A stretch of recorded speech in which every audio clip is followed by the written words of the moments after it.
A pleasure to meet all at last, and here we are with a new week's worth of video games that are totally awesome episodes. For this Monday through Friday, it'll basically be a lot of the standard old stuff. What I got in mind, first off, we'll be focusing on something quite similar in a way to what The Simpsons had to offer over the years. For those who might not know, 10 years after The Simpsons first came out, there was Family Guy, Seth MacFarlane's own entry into the adult cartoons universe. Because by this point in 1999 was when dozens of shows that were mainly cartoonish and catered more towards older folk, especially adults. They became common enough to the point in which that Seth actually wanted to start on his own series. And from then on out, history was probably never the same. You could say Family Guy and The Simpsons were basically like Sega and Nintendo battling it out over who gets to be better.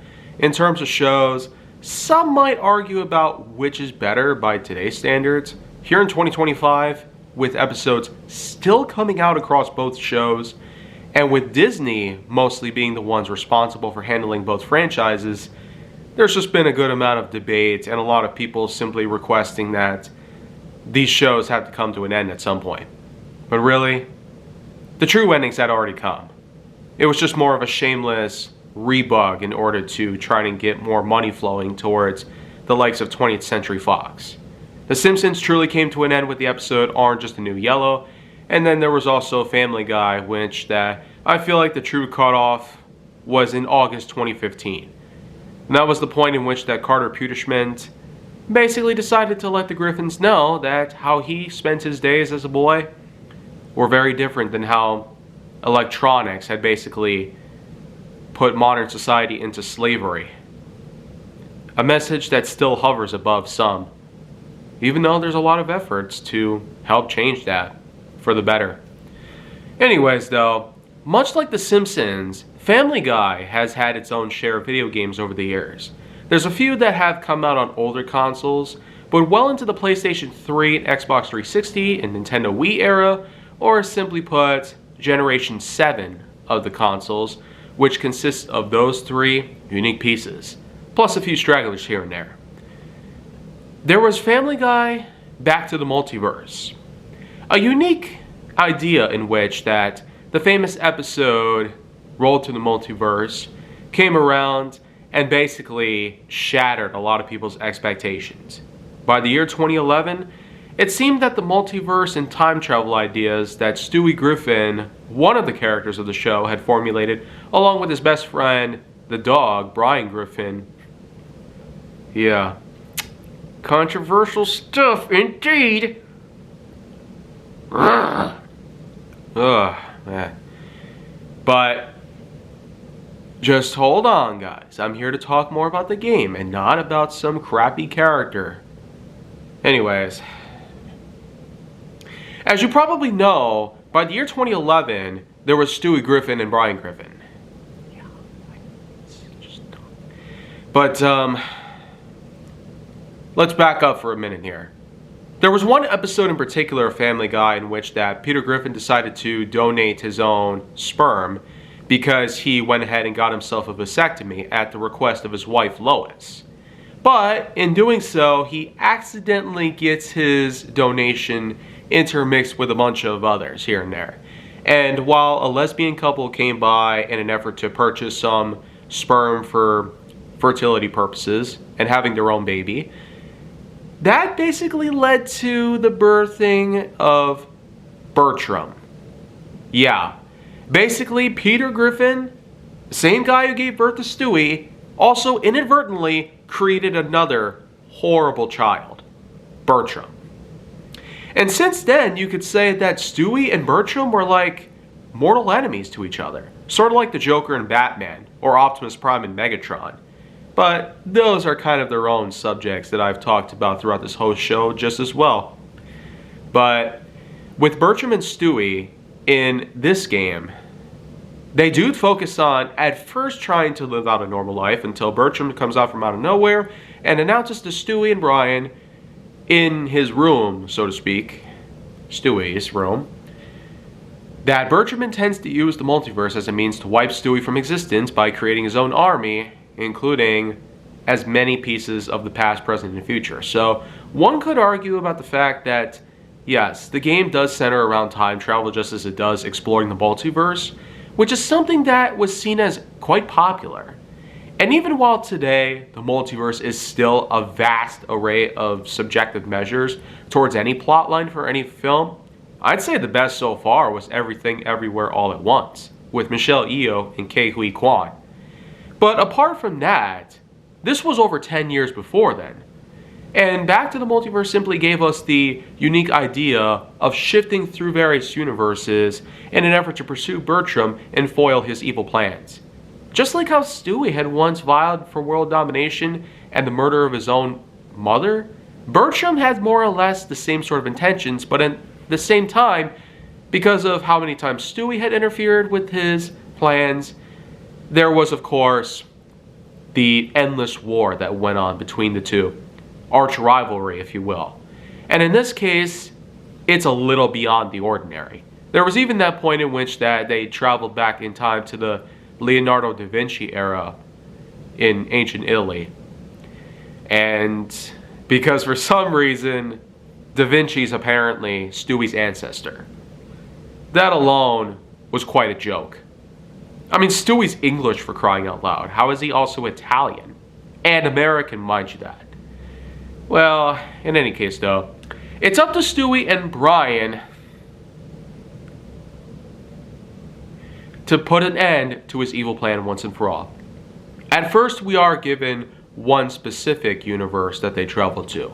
In an effort to basically put an end to Bertram's plans, they go through the different universes that he had traveled through in a certain order. It's either because they can't quite figure out where Bertram is, and putting an end to him too soon could possibly disrupt the balance of the multiverse. Who really knows at this point?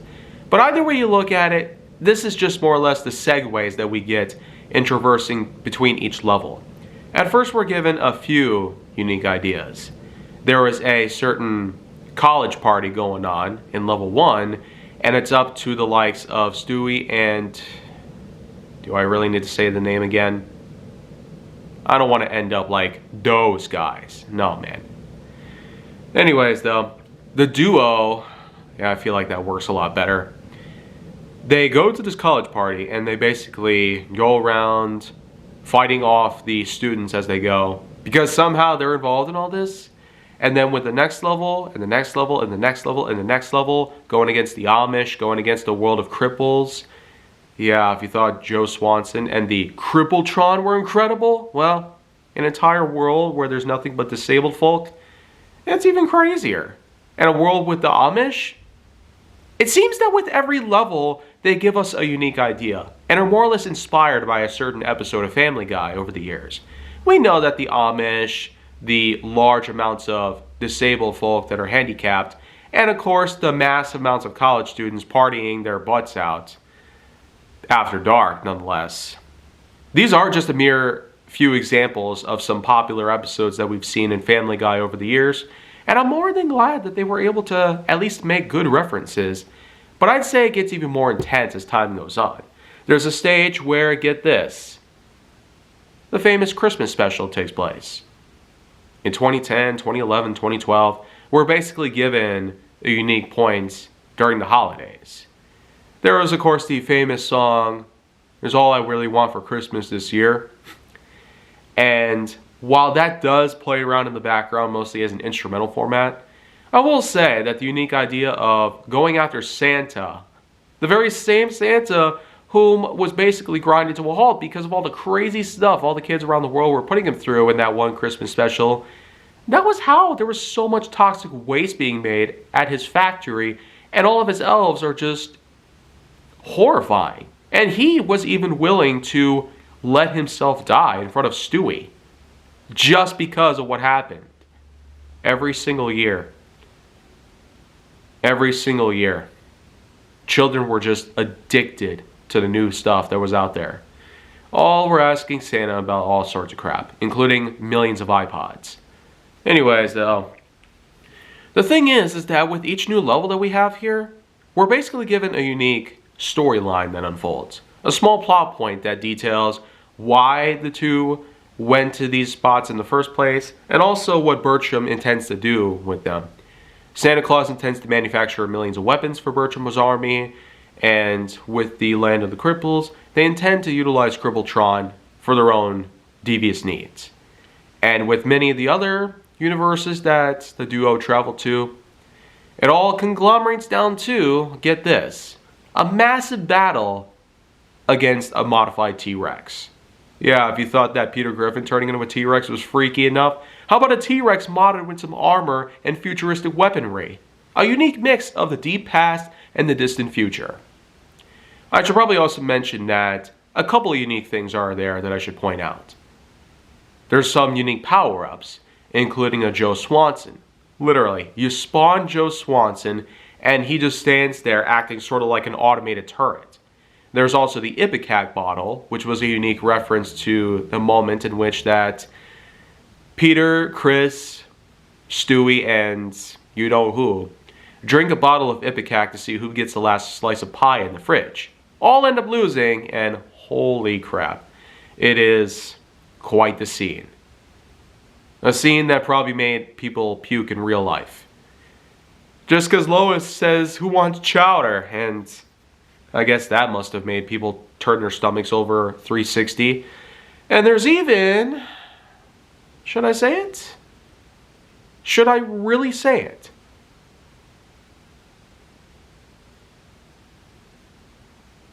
Sex dolls.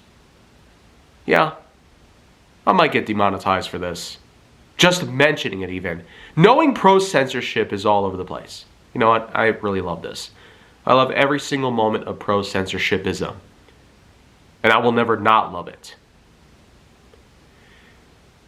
Of course, we definitely got to talk a bit about the duo's own sets of weaponry. For the likes of Stewie, we have himself a unique array of weapons, including his own M16, a ray gun, even a flamethrower.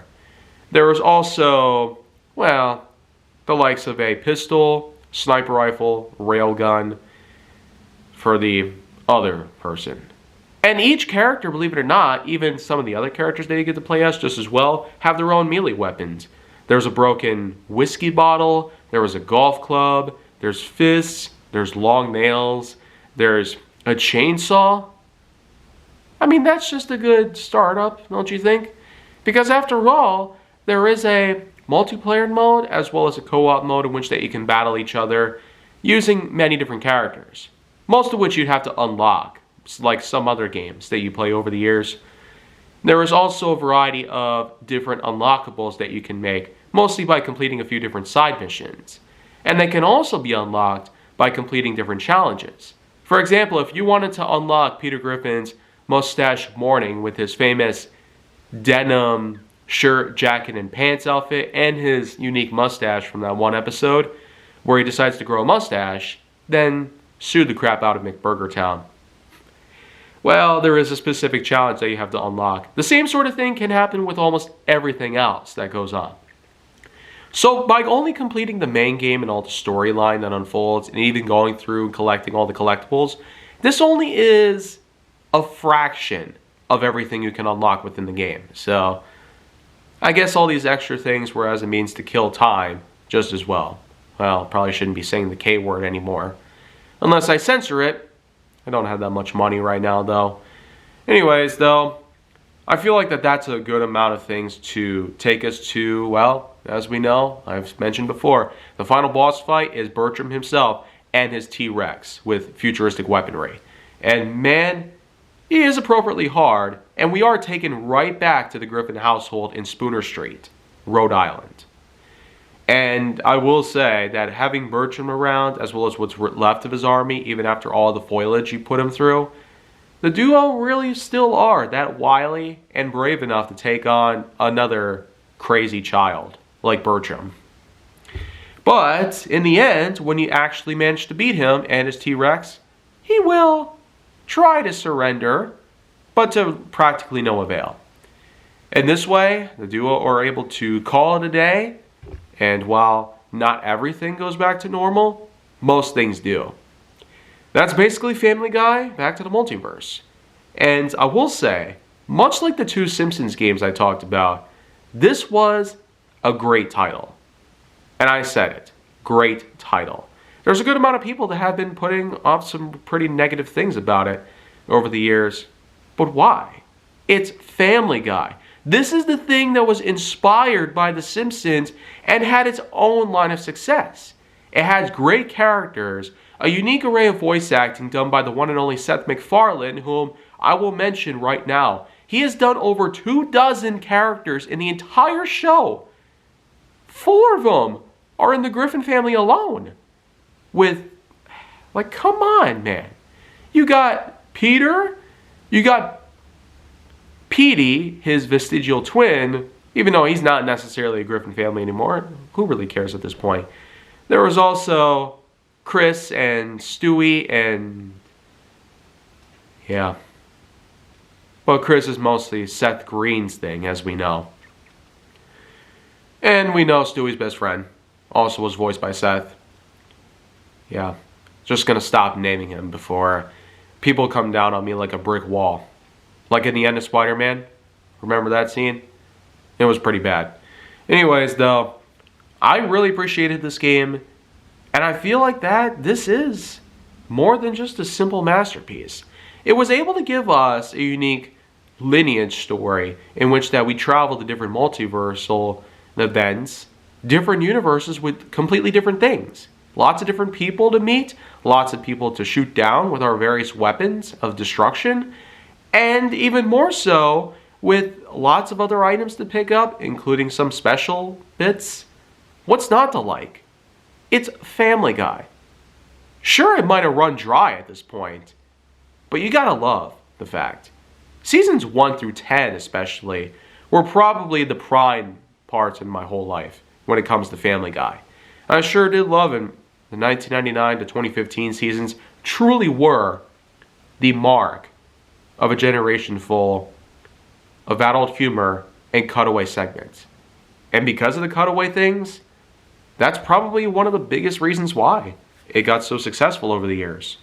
And even more so knowing the fact that there's still a good amount of shows that do exist today, and while many prove to be better, especially with newer ones, truly overtaking the likes of Family Guy, Simpsons, and Cleveland Show, and Bob's Burgers, and etc., we'll just simply see to the fact that there's a lot to learn here. But for my scoring of Family Guy Back to the Multiverse, we're going to go ahead and give it an 8.3 out of 10.1. Some might call it generous, but it's Family Guy. Once again.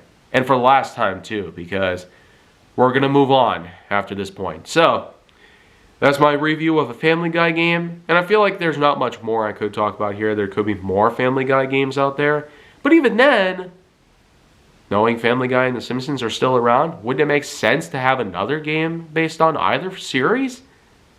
I guess because of the fact that 20th Century Fox was bought out by Disney, that could be hard to comprehend or manifest. Either way you look at it though, I wouldn't really mind not having games, knowing the states of both shows. Anyways though, I'll be back tomorrow with another piece, probably something that's a bit more Japanese in a way, because I feel like that there's some pieces I have yet to talk about. So make sure that you like, subscribe, comment, follow me wherever you can find me, and stay on the Hollywood side for more.